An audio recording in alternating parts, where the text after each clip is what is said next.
course, to help us out here is going to be Greg Jewett, George, and Eric. Good to see you guys. Thanks for being here.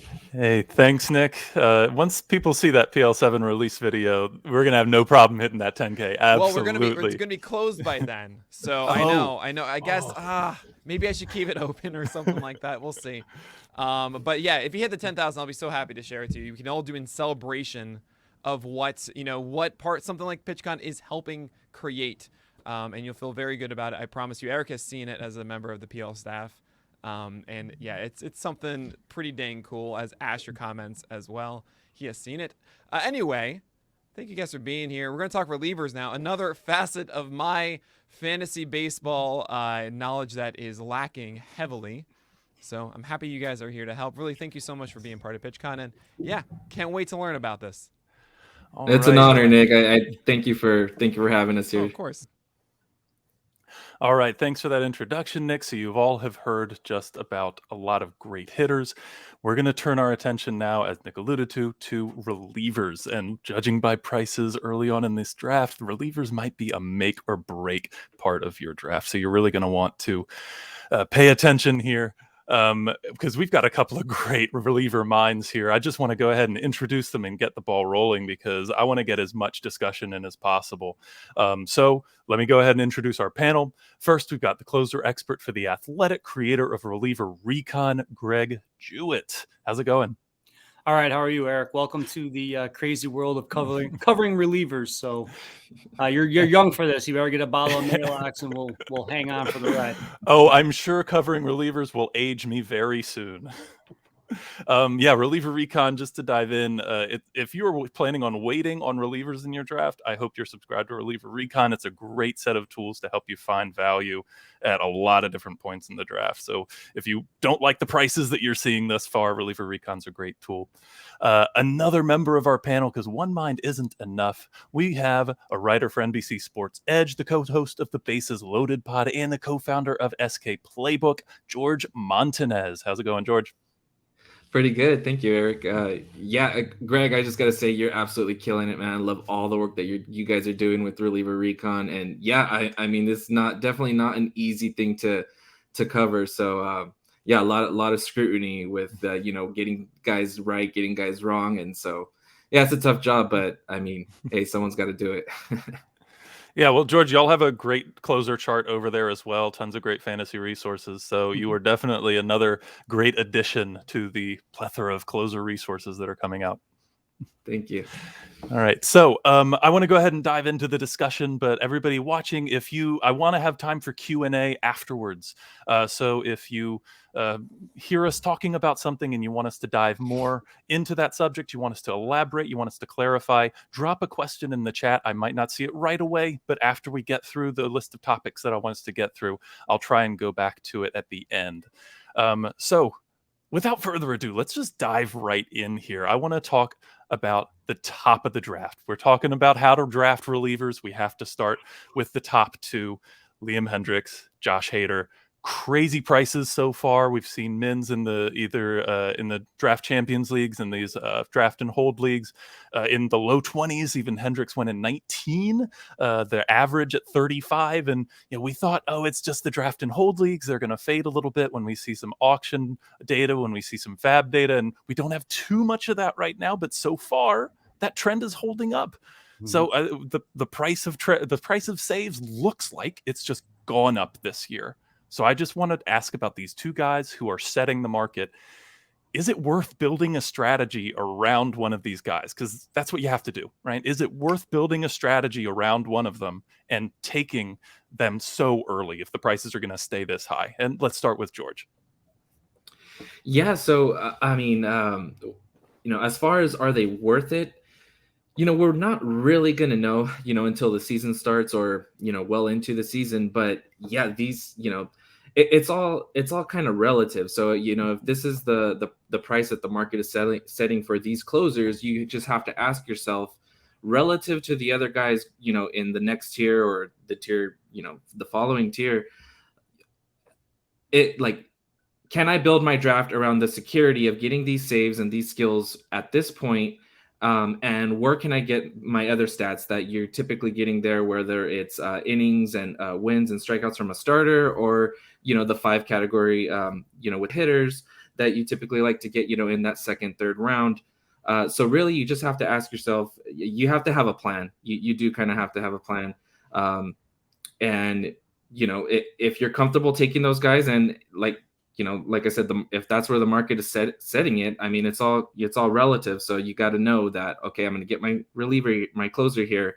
And what I'm paying for the skills, I'm paying for the job security. And then, build out the rest of your roster from there. So, I mean, personally, I think, I do see myself maybe getting those top guys, whether it be, having to be in the second or third round. But yeah, I mean, and that said, these aren't all the saves that are going to be in the pool, right? We're paying for these top guys because it's for, the job security, but these aren't all the saves that baseball is going to have. And this might present the biggest opportunity for guys who do hit, for those guys that do, land the closer job, that are going in the 200-300s. So that, it might present the biggest opportunity to find those values where and getting those saves later on. So it could be an advantage. But yeah, I could definitely see the reason why these guys are going so early. All right. So yeah, you are building in some of your drafts, you are building a strategy around getting them, Hader Hendricks. Mm-hmm. Okay, interesting. Greg, are you doing the same thing? Are you building your strategy around getting them? Are you willing to pay these prices? Well, first, thank you for the kind words, George, and I love everything that you guys are doing over at your site as well.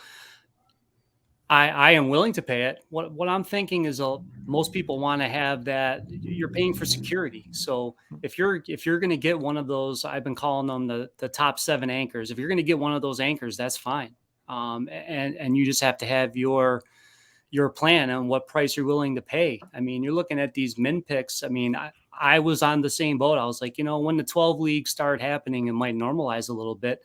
But the last online championship, 9 min picks were set. There were 8 closers taken by pick 60 and 11 taken by pick 80. I mean, this is a 12 team with free agency. So it's not just like the draft champions are driving these prices up. Until the lockout ends, there's so many teams and jobs that are up in the air. There was a person who put a poll up today, just as an example, and he said, I have in a DC, I have Craig Kimbrell, Blake Trinan, the one name's escaping me, and he had one other guy later on. He's like, how would I feel about my security in this? And I said, well, that's great, but you're banking on a trade, and you're banking on Jansen going anywhere but Los Angeles. And if neither of those events happen, then you're not even going to come close to the 60 saves that you're trying to chase in that format. That's kind of like a baseline. You want to be near the 80 percentile. It's 60 saves in a DC. So that's why you're seeing these prices go so high, is people want to know, all right, I'm getting 30 saves if I take Hader and Hendricks, and I'm also getting elite ratios, and I'm getting strikeouts, and I'm getting guys that won't force me to chase other things, as opposed to if you are trying to get 30 saves from Malanson, you have to make up for strikeouts and other things in your build. So I understand why these prices are doing it. And I know there's people who won't pay them. So you're going to get both ends of that into that thing. And as George was alluding to, if you're going to pass on those closers at that point, then, you're getting at bats, you're getting your innings and those things en masse, but now you're forced to take a lot of late end darts. So it's kind of, you want to go one way or the other. Now we did a draft together, and I do regret, because I took Hader at the 2-3 turn. And I was looking at a couple other things. Like when I look back at my build at the end, I was okay with it, but I think I would have been better off taking like a Yordan Alvarez at that turn to go with Trey Turner. And then I still could have gotten Iglesias in the 4-5 turn. So when I saw that, it would change maybe how I approach that first anchor that I drop. But at the same token, if we had one of those major runs like you saw in the 4 Honey the other day, Iglesias wouldn't have been there. So it's you have to pick your poison. Yeah, I might be one of those people who isn't willing to pay the high prices. I'm fairly comfortable later in the drafts getting taking those dart throws on relievers. But you both mentioned roster construction as a main factor of whether you want to build a strategy around Hader or Hendricks and when you're going to target them. So what should managers be thinking if they want to build that strategy as they build out the rest of their draft in maybe rounds 3, 4, 5 as they move into the middle rounds? What should they be thinking and what should be going through their heads because they took this early anchor as a reliever? What does that allow them to do, and what should they be considering more and trying to make up for? Greg? To me, it's what your context and your comfort. Are you comfortable with those late round guys, or if you've been somebody that's been okay with playing the fob game and getting relievers, then that's fine. You just have to do your work every weekend or pay attention to what George and I and other people are doing and hit your marks. But and that's why we have those capabilities. But identify those pockets and what you want. So like when I was looking sometimes in the 3rd round in that 12 team, I didn't love a lot of the people who went in there. So then I was a little like, okay, I'm all right that I got Hader. There was probably 3 or 4 people that I would have wanted, but it's really choosing your poison. And actually, if you're going to go to the long view, you're going to work from the back. It's like, okay, I like A, B, and C past round 20 based on ADP. So I know I can get a couple of them later on and take chances. And then you kind of spackle in around that. And then it's like, okay, say I'm going to get a closer. The worst I'm going to do is Ryan Presley. And then you kind of go in with that mindset. And then you build after that. Who's going to be your second? If I get a strong anchor, I can take more risk with my second closer. And then my 3rd and 4th closers in the end game, I'm taking speculative dart throws or guys that are free agents right now. We'll talk about that in a little while. I think a lot of the free agent closers with experience are going to end up walking into jobs once the lockout ends. There's going to be a 2-week feeding frenzy of all kinds of signings, and it's going to reshuffle all of our closer grids. And then we're going to be back to square one, and the people who took the right dart throws are going to be smiling, and the other folks are going to be scrambling, trying to figure out where they're coming from. Yeah, we like you said, we'll dive into this more later, but I'm interested to hear like numbers of teams whose number one closing option will change between now and the beginning of the season. I think it could be like 6, like 20% of the league could so the ADP, that'll shift things so much. So yeah, George, anything to add in terms of the roster construction question that we were on?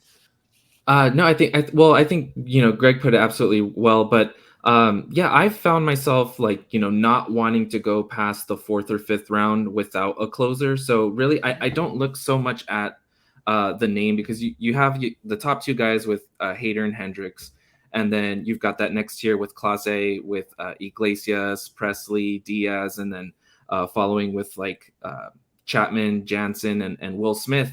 And so you'll see, in drafts that a lot of times there is a run of these guys, whether sometimes it could be in the 3rd, sometimes it could go into the 4th. And so if I'm set on getting an early closer and getting one of those top 8 guys, because once you get past that, you're looking at Jordan Romano, Giovanni Gallegos, and they don't have exactly that same kind of job security. So for me, if I'm in the 4th, 5th round and maybe I am at the end of that run, I'm not really, I don't really mind so much. I'm not going to say I can't take Will Smith at this point. Well, no, if you want these saves right now, this is where you have to take them. You have to adjust, and you have to, then see, where am I going to get my starters? Like Greg said, identifying these pockets of value as far as where you can build your other stats.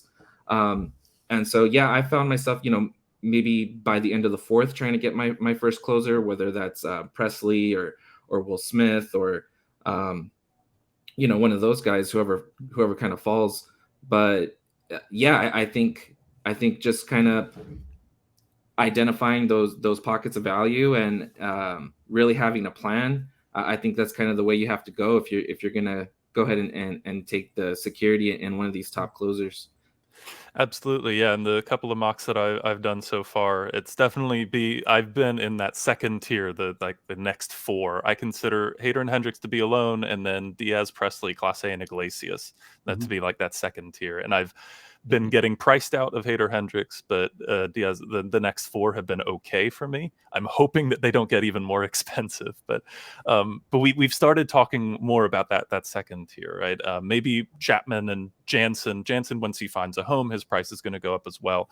We've started talking more about that top 8, but in a 12-team league, which most leagues are, that means 4 managers are not going to have one of those guys. What happens if you find yourself getting priced out? Let's say you're a manager, you think that you're going to be able to get a guy at the back end, maybe Kenley Jansen, and then there's a run, you get priced out.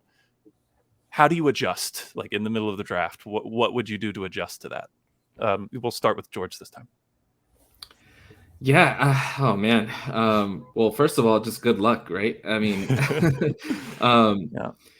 yeah, it's tough. I mean, there's a couple guys, like there's Mark Malanson. We kind of know, and he's one of those guys who just has that reputation that he's going to be a closer, and so you do have to maybe take a chance on Malanson, or hope that Craig Kimbrell gets traded, or that Kenley Jansen doesn't sign somewhere. But yeah, I mean it's pretty tough. It's really tough. So it's like Greg alluded to earlier. It means more roster spots that you're going to have to take up and get in getting those dart throws, whether that be in that tier or waiting longer. But yeah, I think that is one of the advantages of getting one of those top 8 or 9 or so is the roster spots that you're saving on the back end, when you don't have to take those speculative closers.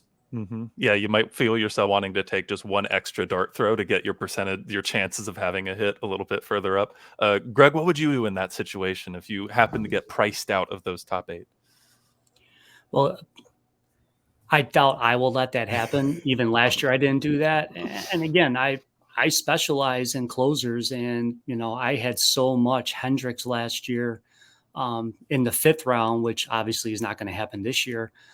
But I was willing to do that just because I don't want to spend 3 picks trying to canvas a bullpen in a DC. So say you're going to dip your toes into the Mariners' water, you've got to take 3, maybe 4 relievers, and then not only do you have to take them, you have to hope you have them in on the right week they get the hot streak, because there's no telling if you have Giles on your bench because he didn't get saves the week before, and then he racks up 3 in a week where you don't have him active, you're going to be pulling your hair out. And that's part of that process. And that's why when we're saying, again, it's always been don't pay for saves, but it's a different game now, and you have to adjust and be fluid and go with the situations. Do you really want to take a chance on getting Andrew Kittredge as your second closer and hope A, he stays healthy, and B, that Tampa Bay lets him stay in a primary saves role, which is something that they've proven they don't want to do. So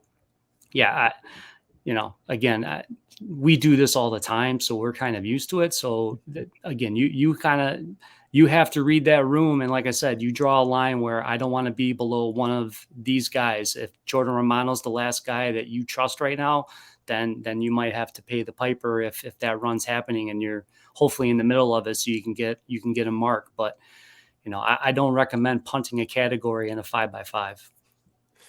Yeah, you can easily, if you try and take multiple guys in a situation, you can easily find yourself like chasing the saves that happened last week, and it's just so frustrating. Ask anybody who had the Reds bullpen last year. Yeah, good luck tracking that one. Yeah, the Mariners might be that one this year. Like you said, there are 5 guys who have legitimate claims to saves, and good luck picking who's going to get what. I think ATC has Steckenrider at 11, Seawald at 11, Castillo at 6, Giles at 11. Like, it's a dart throw. Who knows? So it seems like the general consensus is don't get priced out of those 8, right? So like you said, it can get really expensive, not in terms of draft price, but in terms of roster space. You just find yourself having to draft one many more guys. I think this is a good opportunity to bring in those other guys who might rise to closer roles. So as we see a Kenley Jansen find a home, as we find that, as the situation around Craig Kimbrell solidifies, as we see maybe a couple of other guys, Brad Boxberger, maybe even a Joe Kelly, a few other guys find homes and are a little more attractive as relievers, do you think prices overall will move in those top 8, or do you think those top 8 are pretty solidified? Greg? I don't see much movement at the top, other than maybe prices will come down a little, but I have a hard time just based on the recent trends. I mean, and again, your home league is going to be different than whatever. But I don't really see a huge discount coming on those guys, because again, people want those known roles, and you're paying for more than just saves. You're paying for the ratios and the other parts that come around with it. So you want to balance your roster. You don't want to put somebody in there that puts a risk to your ratios and other things just because you're getting a save. And I think people are getting a lot more cognizant to that fact. Exactly. Yeah. When I draft people who are like spec save chances, I always ask myself, do I want these innings? Right. If I don't want the innings in the first place, like, does it make sense to chase the saves there? Mm-hmm. Yeah, and George, what about you? Do you think the prices might move a little bit as we get, because Kimbrell, if he goes to a place like San Diego, that's a really nice situation. Yeah. I think you put it well, as far as wanting to roster somebody. But no, I think I see prices going up. I don't really see the prices of the top guys coming down. Yeah, I think, oh man, once the lockout ends, it's gonna be insane. It's gonna be crazy. There's a ton of guys out there. Even someone like Alex Colomé. I mean, Alex Colomé did not have the best year. Had an atrocious first half, but really wasn't so bad the second half. And he's one of those guys who has that closer reputation. We saw, Mark Melanson for a couple of years did not have the best tenure with the Giants, but he had that reputation. And so, he goes to Atlanta. He's traded to Atlanta, where he's the closer, and then signs with the Padres, and it should have been obvious, right? Because he had the track record. He was the veteran with a bunch of saves under his belt, and Colomé could be that guy. Could be this year's Mark Melanson. Yeah, I mean, what did he have? 12 saves in the second half, maybe even more than that. It might have been in the teens. I would say from August 1st on, he led the majors. Yeah. He even though Gallegos had that hot run in September, but it wasn't enough to overcome the other month's worth of production. But and I guess I should have answered that a little better when you asked about there's going to be seismic shifts in the probably 4th tier on, because once those things happen. So if Kimbrell's still getting taken even in a 15-teamer in the 8th or 9th round, I mean, his price would go up some, but I don't think it's going to get egregious, just because people, I think, are a little worried about his second half finish with the White Sox. But from the 4th tiers on, you're going to see guys swing up. So if an Ian Kennedy or a Boxberger, like you alluded to, a Colomé, all of these guys with closer experience, if they go to a team and the guy says, yeah, he's going to be our guy, I mean, there could be a scenario where Kennedy goes back to the Rangers because he has a relationship with Chris Young, and then that affects Joe Barlow. I mean, there's all of those little shifts, and the things are going to really that when that lockout. I think Kiermaier was saying today in the Tampa Bay Times, he said the 2 weeks after the lockout ends is going to be frenetic. And it's the players see it because everyone's going to be scrambling because they want to know where they're going for spring training. They got to get their houses booked. There's so many things that have to happen. So as this window gets shorter and shorter, it's going to make that time frame of signing get even crazier. And we don't know if there's been any, behind the door handshake deals, just saying when this lockout expires, then we'll take care of this. So I think a lot of dominoes are going to fall once that lockout does expire. Yeah, tons of situations out there that could change. I mean, I think I've heard like Miami, Chicago, the Cubs, San Diego, even the Dodgers, even the Red Sox to a certain extent, Boston, maybe. yeah. Yeah. So many, like I said, upwards of 20% of the league could have their number one options change for saves within a 2-week period. So I think this is a good transition. Let's talk about. I know we talked about we really want to have that anchor in the first as our RP1.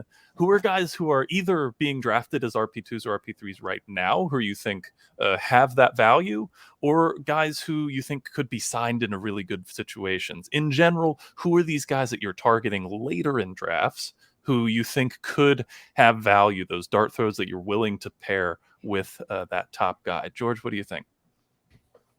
Yeah, so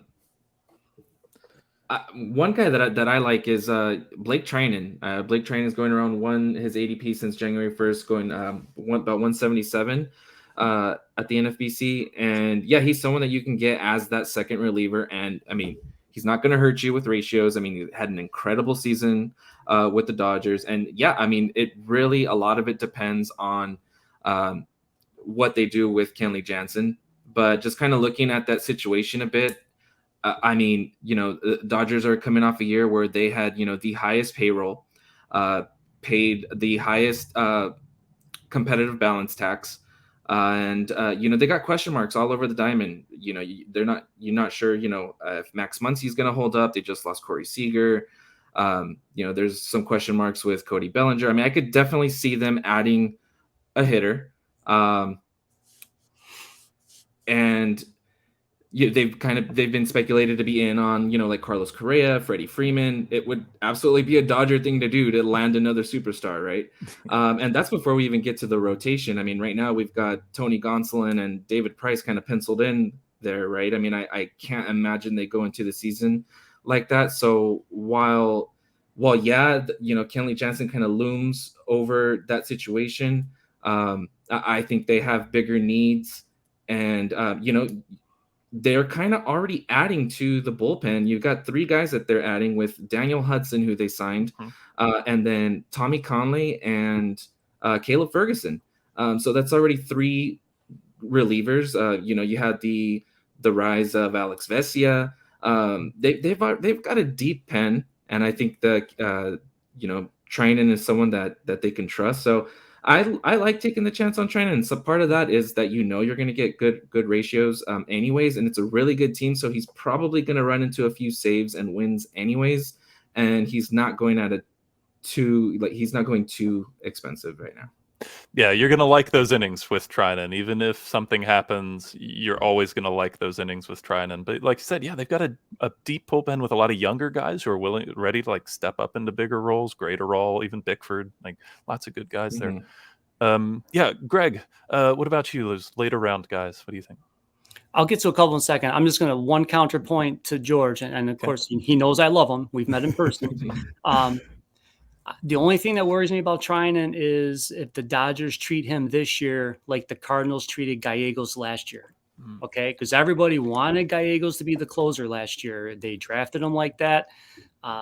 We wanted Hicks to be the closer. I mean, I made the mistake of taking Hicks in a draft. I was lucky enough to back him up with Alex Reyes. And that's a hat tip to Craig Mish for that, because he said, if you're going to do that, don't forget about Reyes. So the Dodgers can go a lot of ways. And as Jorge's mentioning all those arms, and we can't forget that their front office, a lot of those people came from Tampa Bay. I mean, if they don't bring Jansen back, could they go full blown Rays and just use a bunch of people at different times? I mean, to me, that's just the only thing that worries me about Trinan is if they totally say, hey, Trinan's so valuable to us in the 7th or 8th or whenever we need him, and he'll get his 7 to 10 saves when we need him in the 9th inning, that we're going to keep him in that sort of a role. That's my only warning with that. And I saw a couple of the people were commenting about saving holes leagues. I know that was on the docket for later, so we won't get into that. So what I've been doing in a couple of drafts is past round 20 is I'm taking those boring veterans with closer experience. And then in a free agency league, they're fungible. So in the draft that George and I did together, I took Ian Kennedy and Brad Boxberger round 25 and later. If they dumb luck into a closer role, then now I've got a potential third closer on my team, and I can go with it. And if they go somewhere and they're going to be a primary setup guy, I can drop them and move them on for somebody else I'd rather speculate on at the back end of my roster. So guys like Ryan Tepera, we already said, Colomé, and some of these other names that the guys with experience that can end up somewhere. If Tepera decides he'd rather close games for a team like that, to me, Ian Kennedy or Tepera would be great fits in Miami because they don't want to pay for a top tier closer, but those are guys that could really make that ballpark work, especially Kennedy because he's a fly ball pitcher. You don't want him in a place like Boston because that may not go as well, like when he struggled with home runs with Philadelphia. So those are things we want to keep in mind. So I'm saving those later rounds for them, and taking my specs on those guys that you kind of hold your nose at and do whatever. And I see Shelley right in there as well. One thing I do, and I don't want to sound like I'm going against my own thoughts, but if I took Taylor Rogers as my second closer because he's a good ratio guy, and I'm keeping it in my mind that the Twins are probably going to trade him at the deadline because they probably were going to last year before his finger got hurt. And I talked about this pitcher at first pitch during our presentation with Doug Dennis. Jorge Alcala is a guy who has a very similar skill set to Raisel Iglesias, and he's somebody that really thrived in his last 14 outings. He had an ERA under 1, and he got a save on the last game of the year. I think that'd be somebody. So, say I do take Taylor Rogers, I want to make sure I'm getting Alcala in round 29 or 30 as a backup. So then if they do trade him, I hopefully have the next guy up in line. I'm going to take an upside guy like that. I want to be somebody that has a good skill base and could give me strikeouts and things of that nature, that if he does have to be my second closer or third closer, I've got somebody that I at least like the skills of. Yeah, absolutely love that call. I love the Alcala call. Just to add on to that, because I've been drafting him everywhere as well. Like you said, Taylor Rogers entering his last year of team control. Absolutely, we're not sure, what direction the Twins are going to go this year. They're kind of in a transition. And Alcala, man, second half, he ditched the 4-seam, kind of went to that sinker, raised the usage of his secondaries, and the changeup ERA. The changeup's what caught my eye. Yeah, 2.88 ERA, 2.01 FIP, 0.88 WHIP. Strikeout rate boomed, 23% in the first half, up to 31.9% in the second half.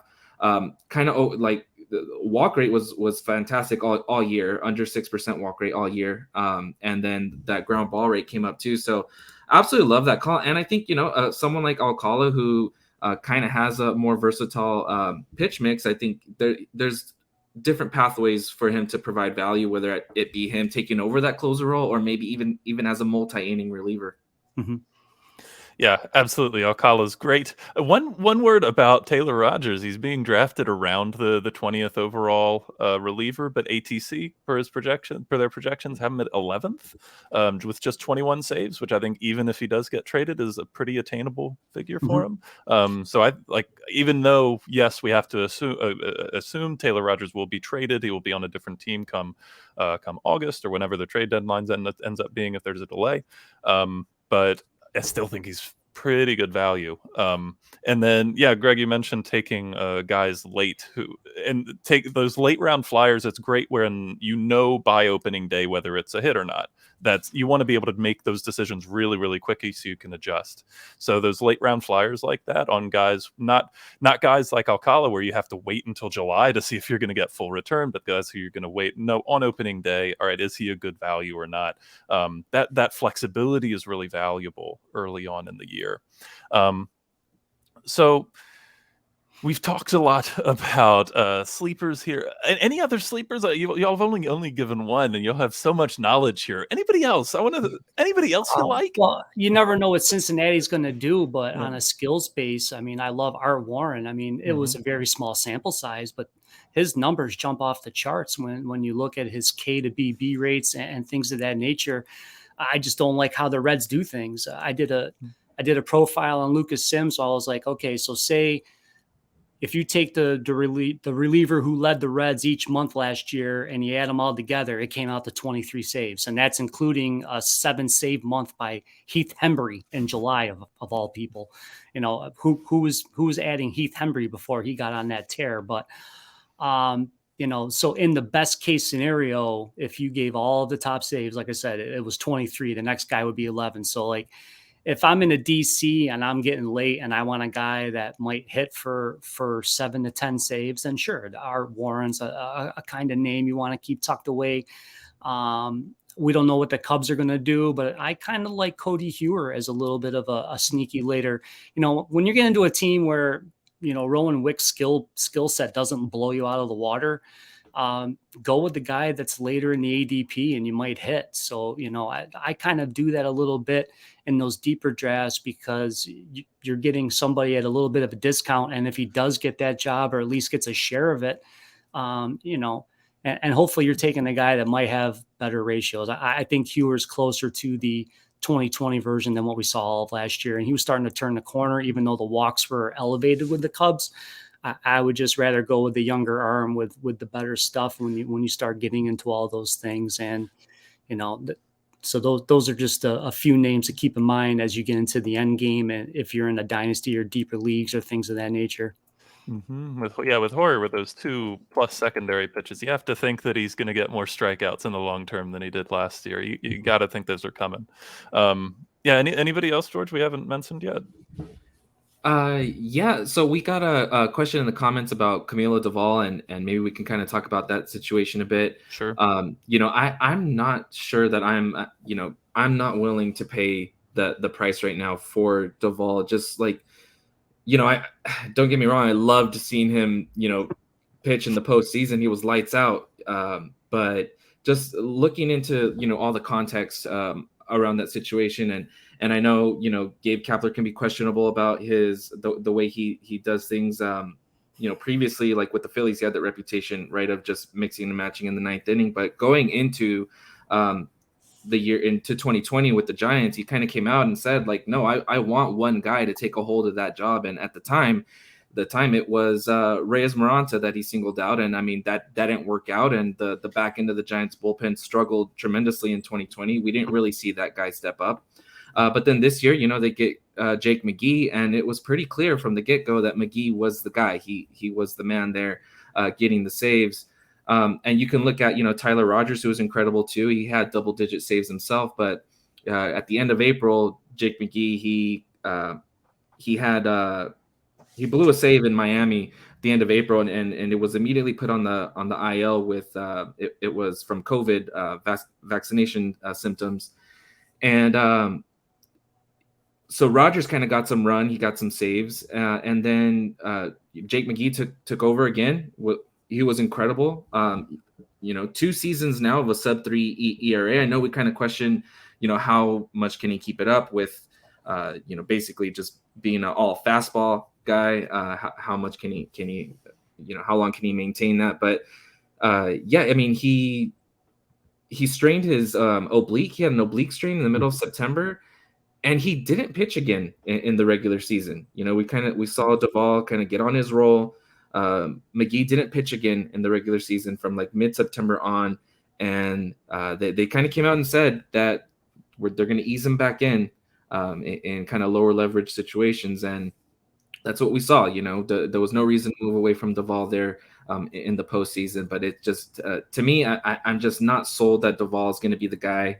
You know, he was... I know he was incredible down the stretch, but he was a little more volatile than we might think throughout the season. I mean, even if you look at his numbers in AAA over 30 innings last year, you know, he had a 16.7% walk rate.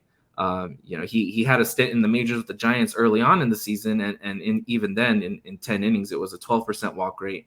And so, you know, I think that he might be better suited for that fireman role in the set, whether that be the 6th, 7th, 8th inning. With Jake Mcgee being that veteran last year of his deal there, Mcgee with the Giants, don't really see a reason why they would go away from him in the 9th inning. So if we're looking at, you know, an undervalued, overvalued guy here, you know, Mcgee's ADP is like double, you know, Duvall's right now. So I think he's a pretty good buy there. Yeah, absolutely. I mean, McGee's healthy now. Duvall got most of his opportunities when McGee was not healthy. What's it going to look like? What's the bullpen going to look like when they're both healthy? And I feel like we go back to Art Warren. I think Art Warren, in addition to the small sample size, he also is getting discounted because he had walk problems early on in his career. But this is the point. At this point, it's a few years ago that he had those problems. Whereas Camilo Duvall had, like you mentioned, a 16% walk rate in AAA last year. And yet we forget about it because he was this big playoff success and everybody saw him. So yeah, definitely very much agree about McGee and Rogers. Yeah, Greg, did you have something else to add there? Oh, no. Okay. No, I love Duvall, but yeah. If there's anybody that could end up having a Karinchak-like season this year, I think it would be him, just because I got caught up in the whole Special K and the hype and the strikeouts and everything else. I ignored the inflated walk rates that he had all the way through the minors. And that's what we want to see is Duvall not walking people in spring training? Is he not walking people at the beginning of the year because he could be on a short leash? So, what George is saying makes a lot of sense with there. I'm probably going to stay away from that bullpen if I can. But, again, in a dynasty, I love Camilo Duvall. But seeing him going in the top, he's gone, and he's usually out by the top by pick 115. So if he's my second closer, maybe, but I know guys on my staff love him, but I'm just gonna be a little more trepidation on him than others just based on that price point. Yeah. So another guy, I was just going to touch on another guy like targeting later on in drafts. And right now, over the last month, he's going around about 360, 370. And that's Michael Fulmer with the Tigers. Now, I know right after the season that AJ Hinch kind of came out and said that Gregory Soto was his closer. But if you kind of look at the full quote, he says that, yeah, Soto is our closer, but he'll pitch the 9th. He'll also pitch the 7th. He'll also pitch the 8th. And sometimes he'll pitch the 6th.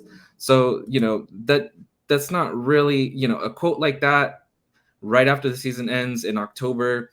It's not the biggest, vote of confidence in the guy. And we kind of saw his second half struggles. It was a 3.90 ERA, but even looking under the hood a little more, I mean, again, another guy with a really high walk rate. 4.83 FIP, 4.68 xFIP. Kind of had his struggles against righties, much more effective against lefties. So and Michael Fulmer, we saw his transition into the bullpen for kind of first year transitioning from starter to the bullpen. And he was awesome. I mean, Fulmer was pretty awesome in his transition. As a reliever, I had it here just a second ago. As a reliever, basically from his last start on, from May 5th on, 2.25 ERA, 53 strikeouts, and 14 saves over 48 innings. He was kind of used, in that committee with Soto. Ended the year on a really good stretch. Gave up just 1 run in September with 6 saves. And I know Soto had his a fractured finger to end the season, so Fulmer kind of just took over from that point on. But just given Soto's volatility, and I don't think that job is secure as it's perceived to be right now. I think Fulmer going 200 picks later is a really good buy right now. Yeah, for sure. Soto, with the splits problems, and the 9th splits kind of become even more important because folks are more willing to pinch hit. So the splits might keep Soto out of the 9th full time. So I did want to move to, we talked about how we're not completely in on Duvall. Is there anybody else either at his level or above that you're probably not going to touch, right? So I'm thinking the top RP1, people being drafted as an RP1 or high-end RP2. One person that I could be totally wrong about this, but I had Aroldis Chapman on my tout team last year, and it was an absolute roller coaster ride. His effectiveness, I mean, he was completely Jekyll and Hyde. You could almost see in like the first 5 pitches which way the outing was going to go. He wasn't much of a poker player. You want to talk about walk rates. I mean, he had a terrible walk rate last year. I know people are saying, oh, well, he added the split finger and other things. He still gets strikeouts. I understand. He's in the last year of his deal. So again, guys, even on my own staff are like, don't worry, Chapman he's pitching for a contract, so you don't have much to worry about there. But he hasn't pitched more than 60 innings, I think, since 2017. And that coincides with the when he got overused in the playoffs by the Cubs. So, I don't know that you're going to get 60 innings from him. I don't know that you're going to like the ratios at the end of the season. There's stretches where, he started the year looking absolutely dominant. And then a month later, he looked like he had never thrown a baseball. So he's somebody that I'm probably, after my experience last year, and it could be a mistake, but he's at his price point. I'm going to avoid him. And I'm not like completely nervous about Will Smith, but if his slider and the strikeout rate comes down a little bit, people forget in August, he was almost pitching his way out of the ninth inning. The beat writers and other people were lining up saying, should we have Will Smith be the closer anymore? And he had that terrific run in the playoffs and the night shift, and it was such a cool story. And he was terrific. But the same thing. So he made 2 less outings than Chapman did in the playoffs. We don't know if there's going to be a carryover effect. Again, if that slider regresses a little bit, he's a lot closer to Brand Hand than people want to think about. And I'm not going to, I saw his min pick the other day was 59. I'm not going to spend a 59 pick on Will Smith. Oof, Brad Hand, you're going to scare a lot of folks drafting Will Smith that early. But yeah, just look at the numbers. Yeah. With Chapman, it wasn't just the walk rate. He allowed more home runs than he ever had. It was like harder contact than he had ever allowed. And like a 40% walk rate can hide a lot of issues. It widens your margin of error such that even if there are big problems, you can still succeed.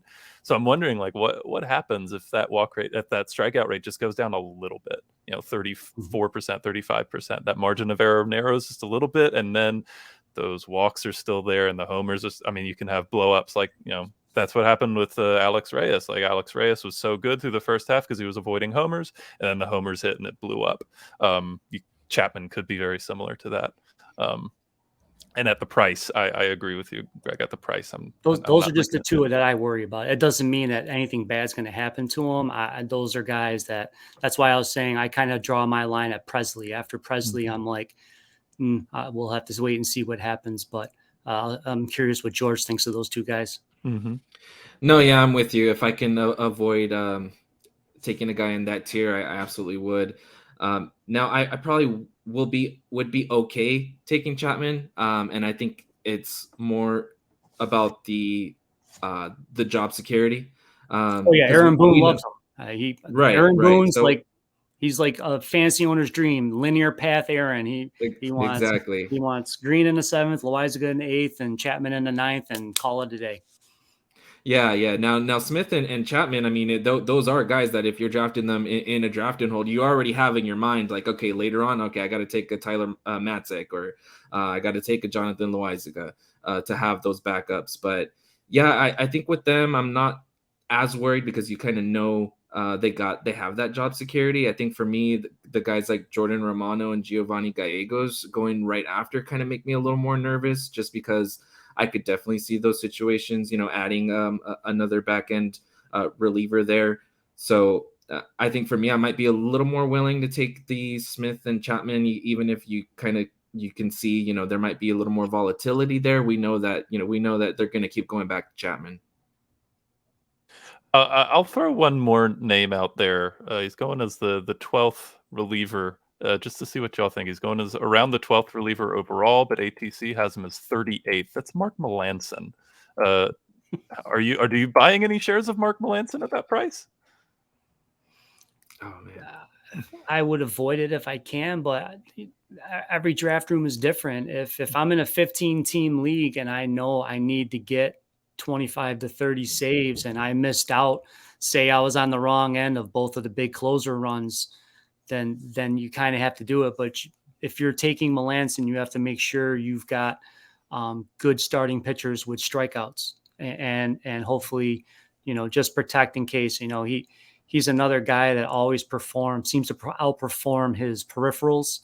Until, we saw last year in the first half of the season, the peripherals finally caught up with Colome, just in case they caught up to Malanson this year. But I mean, he's a guts and guile guy, and he gets those ground balls, and he usually stays out of trouble. And having Brent Strom there should help him a little bit. So yeah, I think projection systems get down. And if you ever went on the auction calculator and you sorted out relievers and you take saves out of the equation, it doesn't look good for some of these guys. But, I'm not going to tell anybody they shouldn't take Malanson, but at the same token, just know that it'd be like when you take somebody to be a one trick pony for stolen bases. That's the best way I can equate when you take Malanson, if that makes sense. Yep. Mm-hmm. Yeah, that's a good way to put it. Mm-hmm. Absolutely. So like ATC has him at 25 saves. I think you absolutely need to be on the over. You need to think he's getting more than that for him to justify him at 12th overall. I think you need to be looking at 30. And my question is, the Diamondbacks had 22 saves as a team last year. Yeah, they're going to be better. Right. Yeah, they're going to be better, but are they going to be a 75-80 win team? Because I think that's about what you'd have to look at for him to get enough opportunities to generate 30 saves. I think that's about where they're going to have to be. And are they going to be there? Not sure. Yeah. So we only have a few minutes left. I want to move us to the last couple of topics here. Save hold leagues. I want to give some love to save hold leagues because we don't just look at closers. We look at a lot of different relievers, the guys who can be closers next year, the year after. Anybody who you really like in save hold leagues who maybe aren't ready to go in a save league yet, who aren't ready to get saves, or who you just think are generally undervalued in save hold leagues? George, we'll start with you. Yeah, I'm a big fan of save hold leagues just because it just opens up that whole, player pool there with relievers. And it's some of those times, like those fun guys, those strikeout guys that we like to watch, that gain that value in save hold leagues. Now, a couple guys like Josh Stelmont, who we saw really come on down the stretch. Jorge Alcala, who we've mentioned, Jonathan Loaizaga, who we've mentioned. It's those guys that are on good teams because, it's, I think, holds more so than saves. You see those holds coming from those high win teams. You don't really see a lot of holds coming from the teams with that aren't winning as many games. So, you look at, I identify like, okay, who's the next guy who are the setup men with the Dodgers or with the Astros, is Hector Neris. It might be somebody who gets a boost there. We've mentioned like Alex Vesia, Tommy Conley, who's coming back for the Dodgers. So guys like that, I take a look at, the top teams and who the setup guys are there. Absolutely. So just for reference there, the top 5 in team holds last year were Atlanta, San Francisco, St. Louis, Los Angeles Dodgers, and Seattle, because Seattle just played in a heck of a lot of close games. So yeah, Greg, what about you? Any specific guys you like in save hold leagues or different strategies that you take? My strategies are very similar to George's. You're trying to project winning teams and teams that'll play in close games. I mean, you're hearing all those things. I mean, the Cardinals are always in tight games usually because their offense doesn't blow people out and stuff of that nature. So what I try and do in there is you really go into the skills overall. So I like looking at K minus BB, that percentage. And I really try and identify those guys. I want guys that are striking people out, not giving away free passes and playing that. So this opens up a whole new door. So now in a save hold league, all of a sudden a Paul Sewell gets appreciated for how good of a season he had last year. Because now you're not a slave to the save. You're rewarding skills. So to me, I don't mind. I hate the holds rule because sometimes a guy will get a hold for letting 2 people on and somebody else comes in and bails them out, even if those guys score. But there's no perfect way to get around this. But the save and holds, at least if it rewards the skill. So Loaizaga, Chad Green, guys like this, Chad Green and Sewell. I mean, I think last year when you look at the auction calculator, those guys were top 20 top 20 relievers based on value return, because they got wins, they got ancillary saves, and they had very good ratios and high strikeouts. I mean, now you get a better appreciation for these guys because you're not worried about, did he get the save tonight, or, oh, did he just pitch the 8th inning? You know, when Steckenrider got hot in the second half, Sewell owners got frustrated, myself included, because, you know, I wanted the saves, but I was still getting wins and very good strikeouts and ratio protection. I mean, these guys can be ratio erasers if you're using them correctly. So, as to what George said, those are the kind of guys I'm looking for.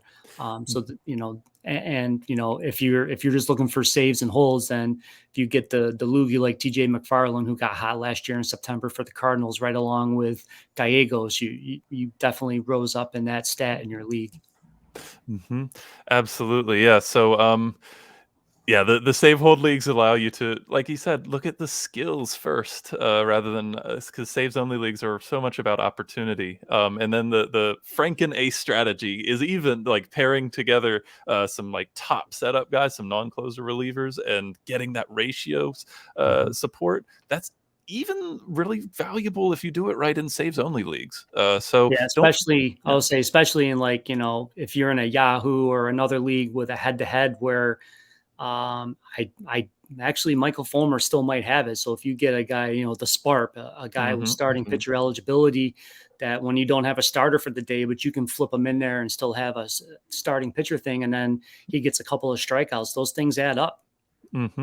Absolutely. So we've only got a few minutes left, and I want to let y'all plug. So for this last question, try to give me one name here. I want to know, who is a guy who won't change teams, right? Let's throw out people who will be traded, people who will be signed. Somebody who will ascend to the number one saves option. We've already mentioned a couple of candidates, but by the end of this year, who might ascend to their number one, to the team's number one saves option while staying on their same team? I'm putting a couple of caveats on there. I know we've already talked about a couple of them. Jorge Alcala and the Twins being a very popular example. Anybody else coming to mind? Yeah, Alcala and Fulmer are probably might be my favorites right now. I mentioned Stallmont. Yeah. Stallmont might be one. Dylan Coleman might throw Stallmont through a loop. Stallmont's had walk problems from time to time. I agree with that. I really like Coleman. I think it would take some time, and I have a hard time. All these people keep drafting Scar Barlow thinking it's going to be like it was the second half last year, but he was the last man standing. Stallmont was coming back from COVID. There was a lot of situations. I don't trust Mike Matheny. I'd have a hard time taking Barlow at his price point too, just based on, I don't trust Matheny. I have nothing against Barlow's skill set. I prefer Scott over Joe, but yeah, to me, it would be Alcala in this scenario, even though we already talked about him. We'd have to see all the other stuff, how the injuries and things play out. But yeah, Coleman's a good sleeper name. I don't know why I keep looking at Jorge Lopez on the Orioles, because I don't trust anything that Brandon Hyde does either. I think we're too oversold on maybe Wells and Sulcer. It could be somebody like him who comes in and ends up leading the team in saves. Something goofy always happens in Baltimore. Absolutely. Some goofy name's going to pop up and get 15 saves by the All-Star break. Who knows? So it's already 7. I want to let you all plug. So, Greg, if we want to see or hear more from you, where can we go? Always active on the old Twitter machine at JEWETT9. Me and my 4 wonderful contributors at Reliever Recon, Aaron Paggs, Nate Markham, my bullpen guru, and Eric Samolsky, who does unbelievable video work, and he's FSWA nominated. Great staff. It's only $3 a month if you check us out on Patreon. I think we already have like 95 posts. I'm a content junkie. I probably, my poor girlfriend. And I also do, probably around March, I will start my weekly columns again for The Athletic. I put a couple of things in the draft preview, and then it's a weekly column trying to sift through and all of the wonderful world of saves. And I do saves and holds rankings in it, and we try and predict next guy up and all those fun little things. So it's a never-ending process, but it is a labor of love. So shout out to all my bullpen guys out there. Excellent. Same question, George. Yes, you can find me on Twitter at roto_Nino. And yeah, I'm over at NBC Sports Edge.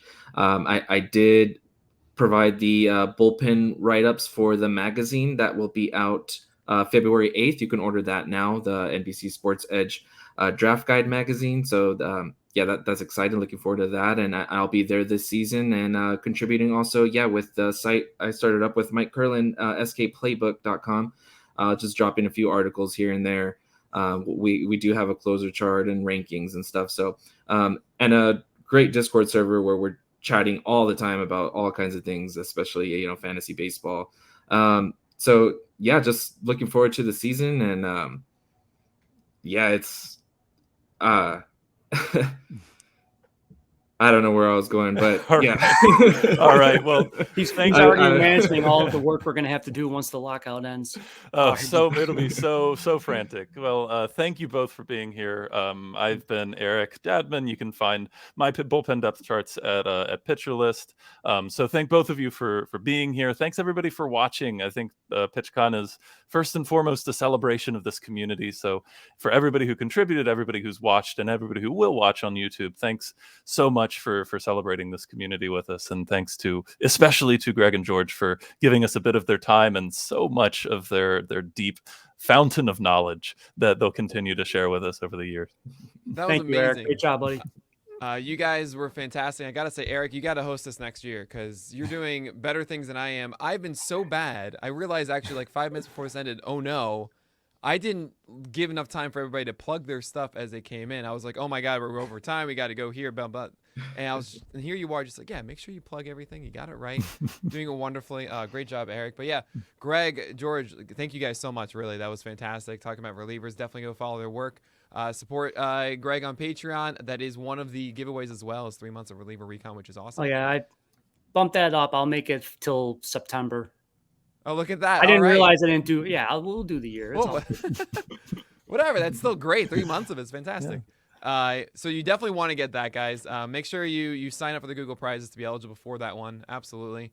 But really, Eric, George, Greg, thank you so much for being here. I gotta kick you off. Thank you, Nick. We gotta get going. All right. Thank you. Bye. I'll see you guys.